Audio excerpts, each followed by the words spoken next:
بسم اللہ الرحمن الرحیم۔ السلام علیکم۔ عربی ادب سے ایک حکایت۔ ایک آدمی کئی راتیں سخت سردی میں آرام سے سوتا رہا۔ ایک دن کسی راہگیر نے گزرتے ہوئے سے کہا، میں تمہیں ایک گرم رضائی لا کر دوں گا۔ وہ راہگیر اپنی منزل کو چلا گیا اور رضائی لانے کا وعدہ بھول گیا۔ بوڑھا آدمی اس کا انتظار کرتے ہوئے سردی سے مر گیا۔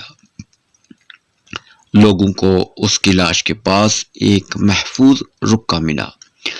اس پر یہ الفاظ لکھے تھے کہ میں نے تمہارے آنے سے پہلے کئی راتیں سردی برداشت کی کیونکہ میرے پاس کوئی اور آسرا نہیں تھا، مگر تمہاری بات نے مجھے ایک امید دلا کر اسے میرا آسرا بنا دیا اور میں نے تم پر امید لگا کر اپنی قوت کھو دی، چنانچہ سردی نے مجھے مار ڈالا۔ اپنی بات اور وعدے کو ہمیشہ پورا کرو، اور جب بولو تو الفاظ کا انتخاب سوچ سمجھ کر کرو۔